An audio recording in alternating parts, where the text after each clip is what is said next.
Yeah, it happens to you every month because you're ignorant to who you are. Right. And you're ignorant to really what time it is. I'm telling you, there are natural nutritional supplements. There's also yoga. There's also meditation. Are you drinking a lot of water? Or are you cramming on sugar and chocolate? Or are you not eating anything? Because your period is on. Are your bowels being regulated during this time? Are you having calming, soothing teas? Are you having calming, soothing thoughts? What is this shit about? And how many layers of it and how deep does it go? Because it's a program. It's a negative program that you've accepted, and you're saying, this is what just happens to me. This is how I'm going to be.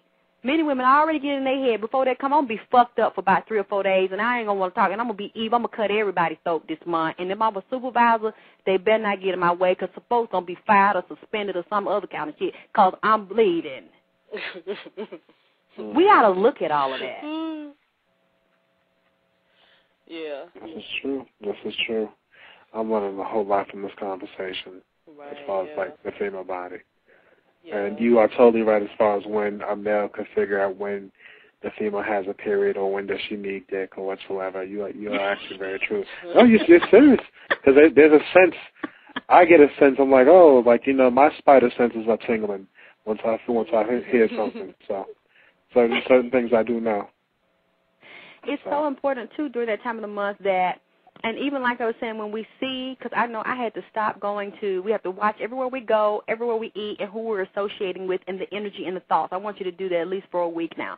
Start to watch who you talk to, what you talk about. Listen to your thoughts, especially when you feel something negative about yourself, when you think something negative about, and start studying what you smell like. Start studying your body, of course, doing the exercise when you urinate to open and close those muscles, to start to tighten and strengthen those muscles, the bladder muscles and the vagina muscles, as well as the rectum, the anus muscles, if you feel like you need to tighten those, because that whole bottom, that perineum, needs to be tight. It needs to be toned, because whenever we have lazy intestines, whenever we have a lot of flab and fat around our abdomen, that stomach's hanging, it's not strong, we're going to have some back problems, we're going to have some abdominal, we're going to have some bowel problems, and we're going to have some bladder problems. And definitely if you've had a hysterectomy or a partial hysterectomy, I really, really hope that before you do that, you really look at the natural alternatives, because you don't have to get a total hysterectomy. Especially a lot of women think because they have fibroid tumors, they have to get a hysterectomy. No, you don't. There are holistic practitioners now that can actually show you what to take and how to clean your body of parasites and clean your intestines, and even the herbs to dissolve fibroid tumors, and they never grow back.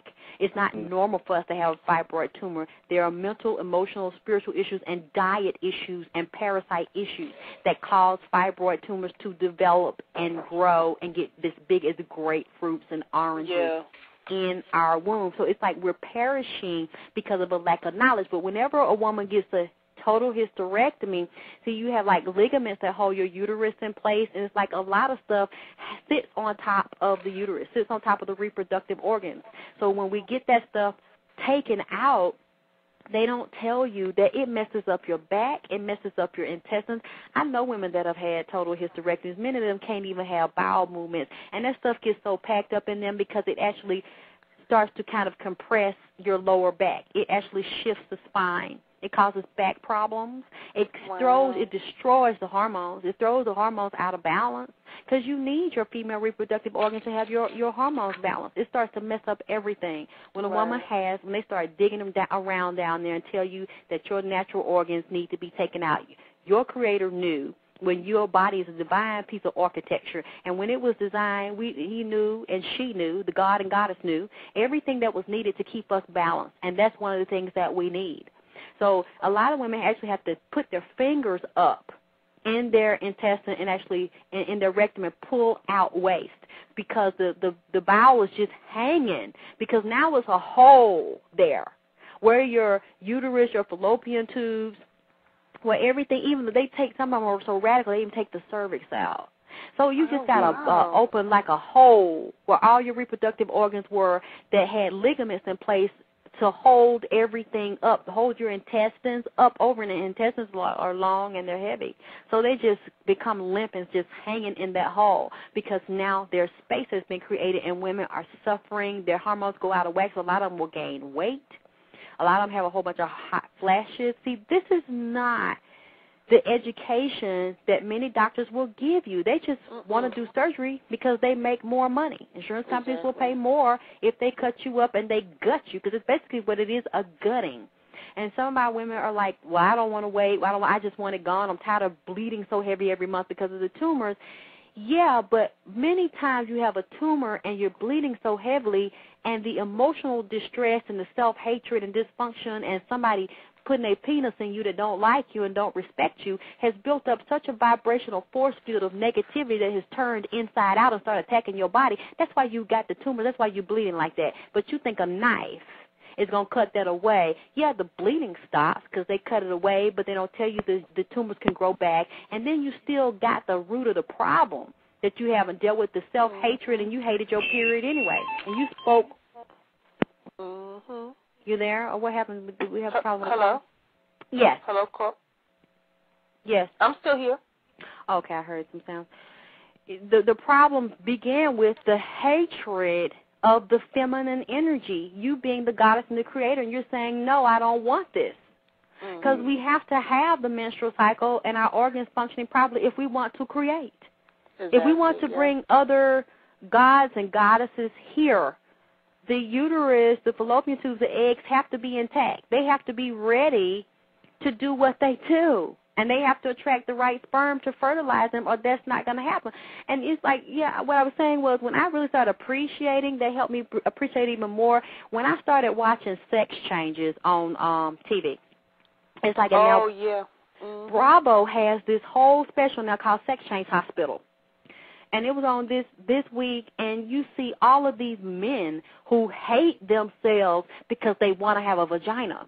Yep. And they don't just want to have a vagina. They want to look exactly like you and I do so that when they walk down the street, nobody can tell there was ever a man that has been surgically altered. They want the period. They want the pregnancy.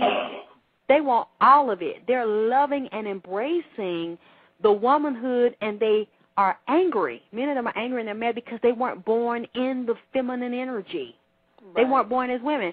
And I saw this, and they'll do anything and save their money and work it. Whatever they got to do, they will come up with their money to go get a sex change, to live as a woman, to experience being penetrated by a man as a woman. And I'm like, wow. Oh, wow. Wow, yeah. I just can't even imagine that, you know. I love now, you know, for example, like, I do, you know, I do, and, you know, if I was a woman, I definitely would love my vagina, but I just, the whole changing things, that throws me for a loop. And you said this comes on Bravo? Vagina envy, that's why.